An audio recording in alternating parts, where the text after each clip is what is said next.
Mercredi 1er janvier 2020, Madame, Monsieur, bonne année chez vous et bienvenue dans cette édition. C'est la toute première session d'information en langue française pour 14 heures pour cette année 2020. Une fois de plus, bienvenue dans cette édition. À l'occasion du nouvel an 2020, le président de la République, Denis Sassou Nguesso, a adressé un message de vœux à la nation dans lequel il a réitéré les instructions données lors de son message sur l'état de la nation devant le Parlement réuni en congrès. Vous vous en souvenez, nous vous proposons de suivre un extrait de ce message du chef de l'État, extrait sélectionné par la rédaction de DRTV.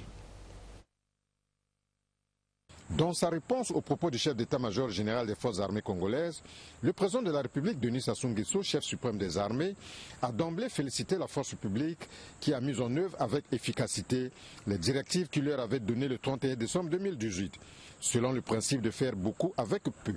Pour le chef de l'État, la force publique congolaise a accompli ses missions dans un contexte international marqué par la crise économique et financière qui persiste encore en dépit de quelques améliorations. Aussi, Denis Sassou Nguesso a-t-il invité les hommes en uniforme à persévérer dans l'effort. En grand défenseur de l'environnement, le chef suprême des armées a déploré les manifestations des changements climatiques aux conséquences très visibles dans le pays. Par la même occasion, Denis Sassou Nguesso a instruit les membres de la force publique à être vigilants face à la montée du terrorisme sous toutes ses formes. L'année 2020 étant celle de la célébration du 60e anniversaire de l'indépendance du Congo, la force publique devait élever son niveau dans tous les secteurs d'activité afin de prendre part avec discipline et organisation opérationnelle aux manifestations irrelatives, sans se départir de sa traditionnelle mission de renforcement du lien armée-nation à travers sa participation à l'effort de construction nationale. Enfin, le chef suprême des armées a invité tous les commandants des zones militaires à s'inspirer de l'initiative prise par les militaires de la zone de défense numéro 1 de Pointe-Noire, dont la production agro-pastorale, avant de déclarer que l'année 2020 est un véritable point de départ qui annoncera des lendemains meilleurs. Vous avez compris qu'on nous a plutôt proposé là le point sur le réveillon d'armes, le chef de l'État qui s'est exprimé devant les forces publiques. Nous aurons l'occasion d'y revenir peut-être tout à l'heure, mais j'ai parlé plutôt du message délivré par le président de la République à l'occasion de la célébration donc du nouvel an, message de vœux du président de la République à la nation. Je vous propose de suivre cet extrait sélectionné par la rédaction de DRTV.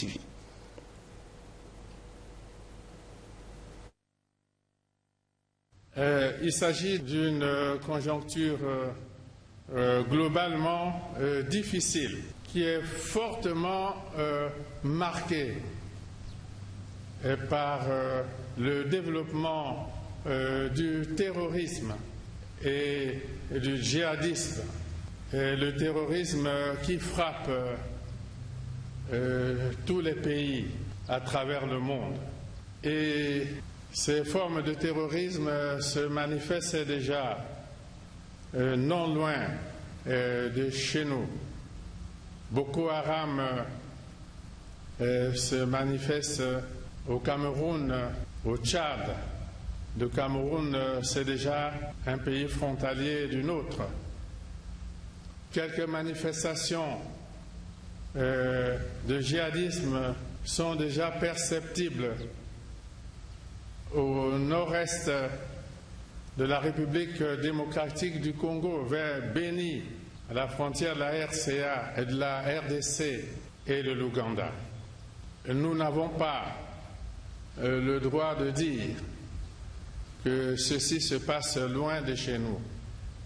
Au contraire, face à toutes ces menaces qui sont perceptibles, la force publique se doit d'être attentive, vigilante, et nous n'avons pas le droit de nous laisser surprendre et d'exposer notre peuple au danger.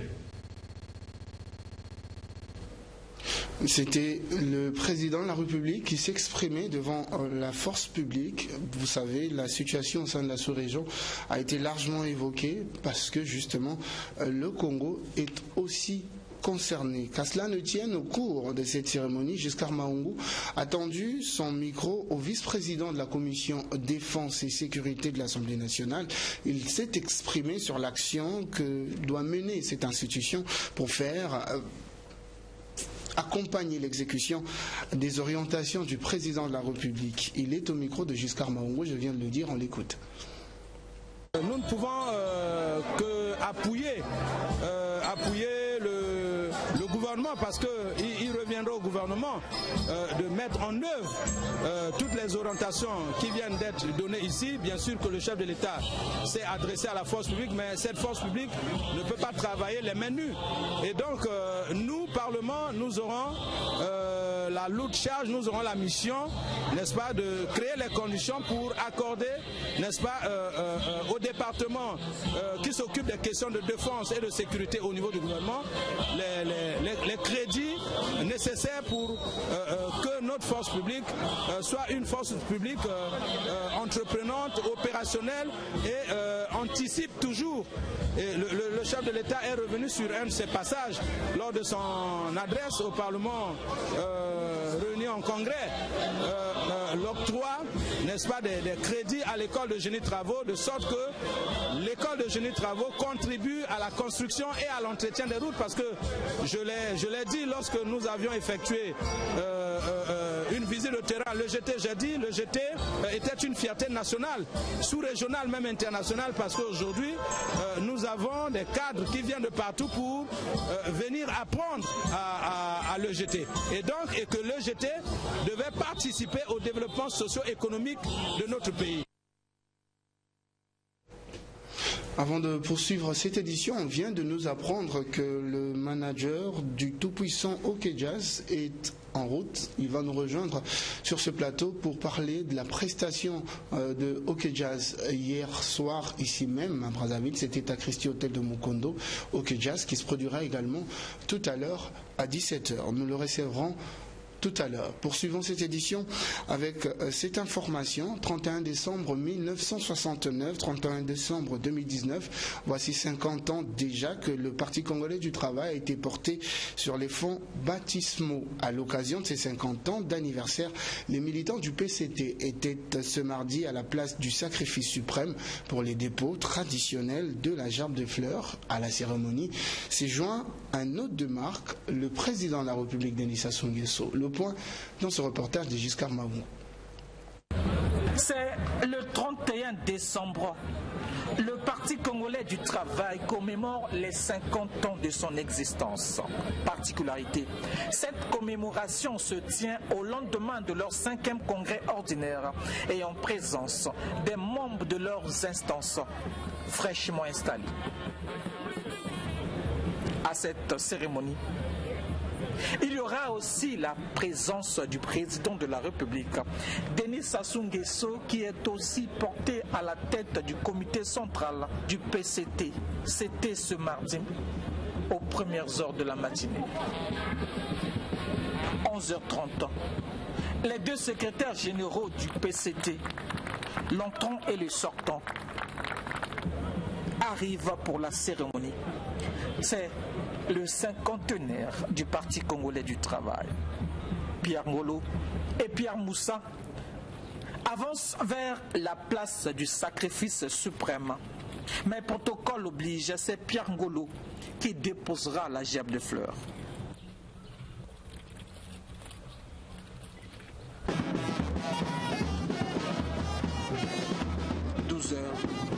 Denis Sassou Nguesso arrive sur les lieux. Le président de la République veut aussi à sa manière participer à cette cérémonie-là. Florent Tiba, son directeur du cabinet, se souvient même encore de Marien Ngouabi, grand ami de la jeunesse. Marien Ngouabi, comme le disait lui-même, était dans la jeunesse comme un poisson dans l'eau. Voyez-vous, dès lors qu'il en était ainsi, très préoccupé par les questions des jeunes, n'est-ce pas? Et il se comportait comme un jeune, n'est-ce pas? Beaucoup d'abnégation et beaucoup de courage. C'est ça qui caractérise la jeunesse, l'abnégation et le courage. encouragé, il le fut. Abnégation, mais il l'avait cultivé ça comme une vertu. Justement, cette jeunesse a une vision de Marien Ngouabi. Nous avons interviewé juste Bernardin Gavé, le premier secrétaire de la FMC, la jeunesse du PCT. Pour nous, commémorer Marien Ngouabi, c'est revenir aux fondamentaux du Parti congolais du travail, à savoir un parti au service du peuple, un parti au service de la nation, un parti au service du développement. C'était le 31 décembre 1969 que Marien Ngouabi et ses camarades portèrent sur les fonds baptismaux le PCT. Merci. Merci. Dans un autre registre, les opérateurs économiques dont les créances ont été validées par l'audit fait par la société de gestion et d'intermédiation du Bénin vont sous peu recevoir les certificats spéciaux des créances. Ces documents ont été remis ce mardi à la ministre du Plan, de la Statistique et de l'Intégration régionale par le directeur général de la société béninoise qui a mené cette expertise. Explication, Bernida Cito.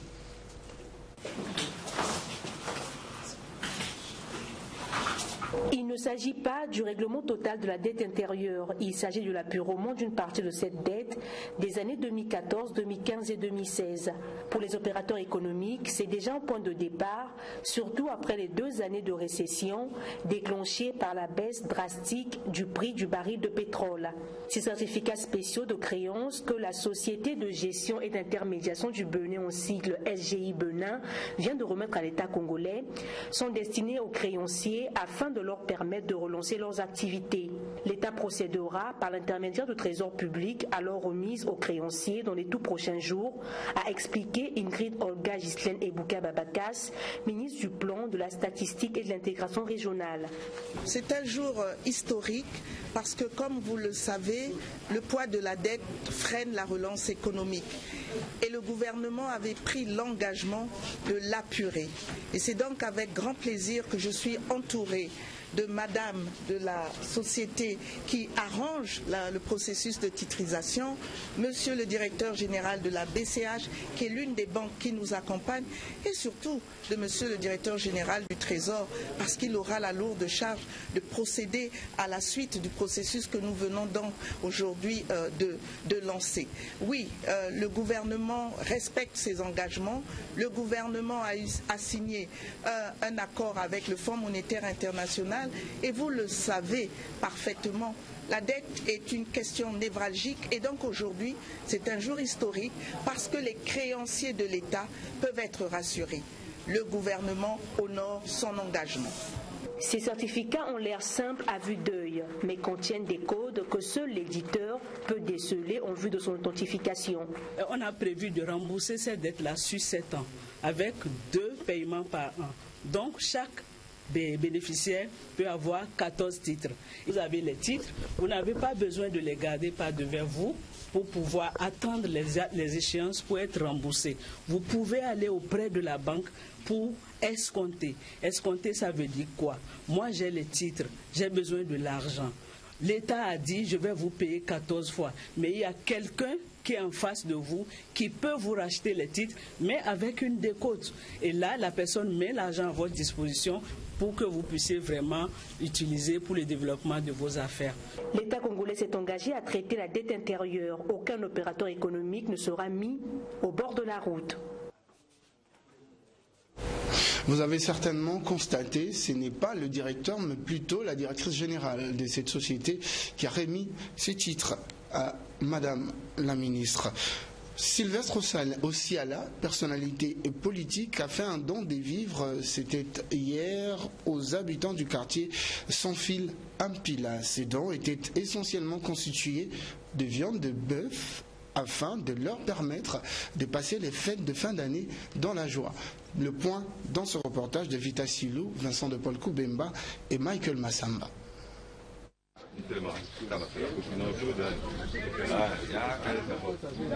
Ce geste de charité, il avait pour l'habitude de le poser lorsqu'il était encore l'élu du peuple. Il ne l'est plus, certes, mais Sylvestre Osiala a tenu tout de même à respecter la tradition. Ce mardi 31 décembre, il a offert une portion de viande fraîche à chaque habitant du quartier Sans Fil Mpila, à l'occasion des fêtes de fin d'année. Une manière pour ce fils de coin d'imprimer un esprit de partage et de solidarité. C'est vrai qu'on n'est plus député, mais cet idéal ne s'estompe pas. Il faut toujours mettre dans l'esprit des uns et des autres que la solidarité, le partage, ces deux vertus, ces deux mots doivent être au sens de l'éthique politique. C'est ainsi qu'avec les moyens de bord, nous continuons à réaffirmer ce rituel-là. L'un des bénéficiaires n'a pas caché sa satisfaction. De la coutume, il a toujours été à l'attente de la population, il a toujours remis chaque année, il a toujours donné de la nourriture auprès de ses compatriotes. Aujourd'hui, ce qui est important, c'est l'acte qui est posé. Pourquoi l'acte a été posé? Parce que c'est un homme social, un homme qui est solidaire. Pour Sylvestre Osiala, ce 31 décembre revêt un caractère particulier car il symbolise un moment de retrouvailles après l'événement majeur que vient de connaître son parti, le PCT. Cela nous permet de saluer la bonne décision prise par les congressistes, les membres du parti et le président de la République de mettre à la tête de notre mouvement le camarade Pierre Moussa. Le camarade Pierre Moussa qui est un homme, comme vous le savez, qui est un homme de savoir, qui est un homme de connaissance. Ces deux choses, ces deux vertus amènent un homme qui en est imprégné. Ces deux vertus l'amènent vers la simplicité et l'humilité. Ce sont encore là les deux vertus qui caractérisent le camarade Pierre Moussa.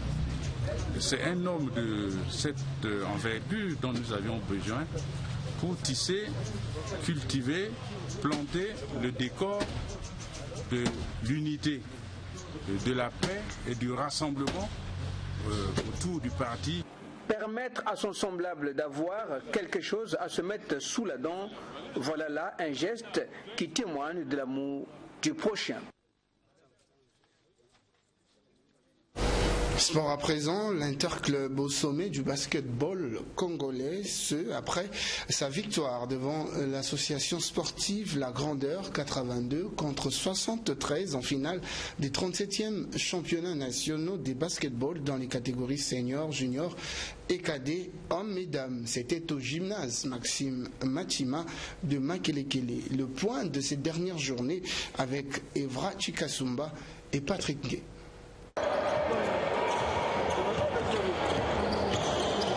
C'est ce derby qui a vu la victoire d'Interclub aux dépens de l'association sportive La Grandeur qui a mis fin aux 37e championnats nationaux de basketball.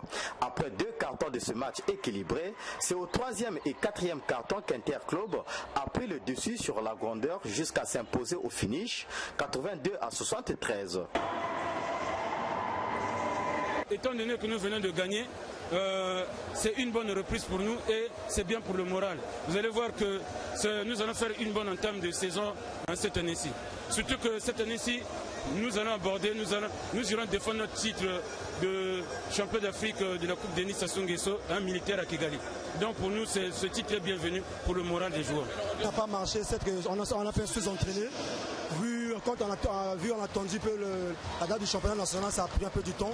On avait un peu baissé les bras, voilà pourquoi on a eu un peu d'écart pour les entraînements.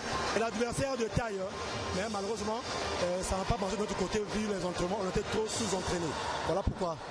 Cependant, en finale senior dame, Brazza Basketball a battu Étoile du Congo de Brazzaville 53-51. En junior dame, Interclub de Brazzaville s'est imposé devant Interclub d'Evo 33-19. En catégorie cadette homme, Cara de Brazzaville a battu Avéré de Brazzaville 50-43.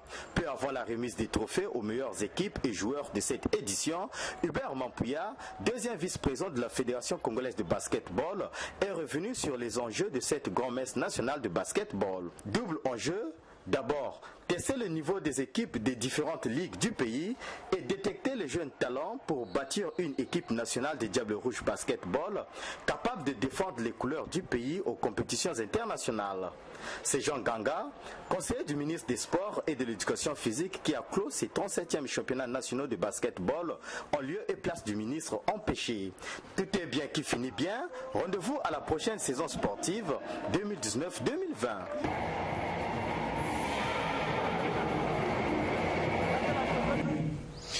Voilà, le préfet du Niari, Frédéric Baron-Bozok, a patronné une marche sportive. C'était le samedi dernier à Dolisie, 5 km. C'est la distance parcourue par les marcheurs, une manière pour eux de maintenir la flamme sanitaire. Le point avec Demontez Mavungu et Aurélien Diengi. Pour clore l'année 2019 en beauté et en toute harmonie avec le personnel des administrations relevant de sa tutelle, le préfet du département du Niari, Frédéric Baron-Bozok, a organisé une marche sportive dite de santé. Cette marche sportive tenue à Dolisie le samedi 28 décembre dernier s'inscrit dans le cadre de la mise en application des orientations du Premier ministre sur la pratique du sport pour le bon maintien de la santé. Le préfet a montré l'exemple d'un citoyen dévolu au sport devant les directeurs départementaux, chefs de service et les différents clubs de marcheurs venus nombreux pour la circonstance. Dès 7h30, tout a commencé au lieu du rassemblement place résidence préfectorale. Le circuit suivi a été celui de la résidence du préfet en passant par les avenues du Contre-Rail, de la République, Aéroport, Carrefour Bandoki, avenue Lubomo, Grand Marché, Fatima, avenue de Pointe-Noire, avenue Félix Eboué, pour chuter enfin au lieu de départ, c'est-à-dire la résidence préfectorale. Tout le long de la marche, une ambiance généreuse a régné entre les différents marcheurs. Le sport unit les peuples, dit-on souvent, c'est aussi par lui que l'on tisse la toile du vivre ensemble. Au stade de Dolisie, une séance de gymnastique a permis aux marcheurs, femmes et hommes, de se remettre en condition pour la suite de la marche. Je pense que c'est une très bonne initiative déjà, parce que nous, je parle des femmes, nous n'avons pas souvent l'occasion de marcher. C'est vrai que le ministère, la direction départementale de la promotion de la femme a initié une marche 2 fois par mois, mais nous avons été perturbés par le fait, et le fait qu'on se retrouve ici, toutes les administrations de la commune de Dolisie, ça permet de renforcer les liens. Et la marche, comme vous l'avez dit, nous l'avons effectuée sur 5 km. J'étais vers l'arrière, c'est vrai, mais je suis arrivée quand même à l'endroit de chute. C'est une très très bonne initiative, je le redis. Et je pense que monsieur le préfet va le faire souvent. Vous savez, on a souvent dit un esprit sain dans un corps sain. Nous travaillons beaucoup et nous avons besoin de nous défouler, de marcher, de transpirer. Et puis, quand lundi arrive, nous sommes en forme.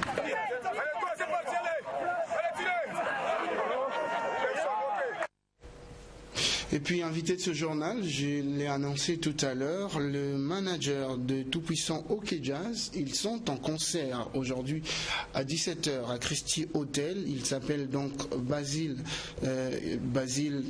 Sombo Dibele. Il est accompagné sur ce plateau d'un chanteur du groupe, et le chanteur est nommé Maïka Kran. Alors, monsieur le manager, bonjour. Bonjour, monsieur le journaliste. Bonne année à vous et bienvenue sur ce plateau de DRTV International. Voilà, un beau plateau, donc le décor vraiment est planté. Donc, je dis bonne année à tous nos amis brassavillois et surtout au président de la République, président Sassou Nguesso. Donc, bonne année à tous les brassavillois. Et le rendez-vous, c'est pour aujourd'hui à 17h, Hôtel Christine, avec le tout-puissant Hockey Jazz du grand maître Loa Moubaki a dit. Parce que ça faisait déjà 25 ans qu'on n'a pas foulé le sol brassavillois, parce que ça remonte de 92. Là, l'orchestre a été patronné par un fils du terroir, donc à savoir Yulu Mabiala. Maintenant, là, nous sommes accompagnés du tout-puissant Hockey Jazz avec le vieux, le Baoba, jusqu'à Kiambukuta. Donc, le rendez-vous, c'est pour à 17h, donc l'hôtel Christie à Mukondo. Donc, venez nombreux, savourer la bonne musique et surtout la rumba pure, la rumba Odemba du grand maître Lombo. Merci beaucoup. Et vous êtes accompagné sur ce plateau justement d'un des chanteurs du groupe qui autrefois est resté sous les ailes de Yulu Mabiala, Maïko Kran. Oui, Maïko Kran. Merci vraiment. Bonne année à tous les Brassavillois. Vraiment, rien à dire. On se retrouve aujourd'hui à 17h, on serait déjà là. Vraiment, j'invite tout le monde, vraiment mes fans surtout, tous mes fans de Maïko Kranela. Ça fait longtemps, j'étais déjà ici avec le vieux Youlou, mais pour le moment, je reviens encore avec le tout-puissant Okejaz.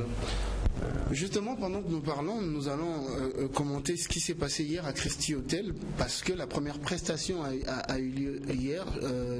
Quelle est l'ambiance qui a régné là-bas? Nous avons en illustration quelques images de comment ce concert s'est déroulé. Dites-nous un petit commentaire là-dessus. Des bons enfants, on va dire c'est des bons enfants. Il y avait vraiment une interaction entre nous, le chanteur, le vieux Chouski Kiamkuta et tous les membres de la bonne musique. Ils étaient là nombreux. Donc voilà, donc aujourd'hui, nous allons encore arrêter le même exploit d'hier, parce que c'était le réveillon, il fallait fêter.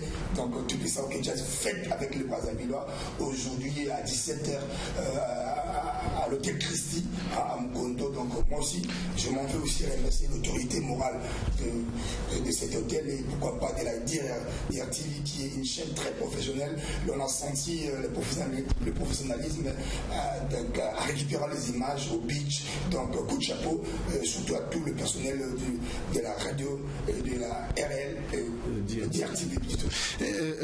Dites-nous, le vieux Joski Kiambukuta qui est aujourd'hui figure de proue de tout-puissant Okejaz, monte-t-il toujours sur scène ou bien il est un peu en retrait en train d'encadrer? C'est la 3e génération d'ailleurs. Bon, il est là, c'est une icône, il est là, il est avec nous, il nous accompagne. D'un moment, il peut faire juste un discours, jusqu'à un petit mot, placer un petit mot, mais les jeunes gens sont là, les maïkos sont là, les chefs d'orchestre sont là, donc ils sont là.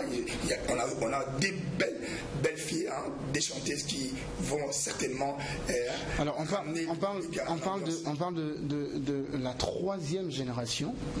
Vous êtes accompagné par une productrice. Nous aurons peut-être l'occasion de dire un mot là-dessus. Mais est-ce que cette transmission de compétences entre la première génération aujourd'hui à la 3e génération a été bien assurée, ou Okejaz a toujours cette image de l'Okejaz d'autrefois? Voilà, c'est pas pour rien, monsieur le journaliste, c'est que madame Boufukissa, Sylvie Boufukissa, qui est le responsable de G3 Productions, a compris qu'il fallait ramener le tout-puissant Okejaz à Brazzaville, parce que les jeunes gens ont assimilé bien le cours, bien ils ont maîtrisé toutes les chansons, parce que vraiment le tout-puissant Okejaz c'est un patrimoine qui ne peut pas être mis de rébut, c'est-à-dire Luambo Makadi existe toujours. Donc à 17h, vous allez retrouver Luambo Makadi qui sera là. Nous allons l'expérimenter à l'instant, puisque nous avons Maïko Crane sur ce plateau. Peut-être un acapella? Non, un acapella, juste Kadima, Jompo, chanté par Jompo.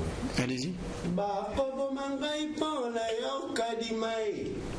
Maman boteyo apesa yo como princesse Kingo mwambe kitoko ya magie Étoile ya famille baboyo vanda nangai Nakolanda yo tesuka molongoe Kadi kabela ngai nde motema mama oh Kadi kabela ngai nde motema mama oh Mama oh Donc vraiment, merci beaucoup. C'est un plaisir pour nous de vous avoir reçu sur ce plateau. Je pense que les téléspectateurs ont retenu. 17h, nous nous retrouvons à Christie Hotel pour. C'est à 10 000 francs, c'est à vil prix. Parce que là, hier, le réveillon c'était 25 000 parce que c'était VIP. Aujourd'hui, c'est pour tout le monde. Donc, avec 10 000 francs, vous allez exalter, vous allez être sublimé. Voilà. Merci beaucoup. Je disais donc merci à vous d'avoir répondu à notre invitation et aux mélomanes de la rumba congolaise, surtout les inconditionnels du tout-puissant Okejaz, d'y respecter donc ce rendez-vous. 17h à Christie Hotel. C'est avec cette information que nous mettons un terme à cette édition. Merci à vous de l'avoir suivi. Si vous êtes chez vous, à la maison et surtout à table, bon appétit. Profitez de cet instant de famille. Au revoir et à très bientôt.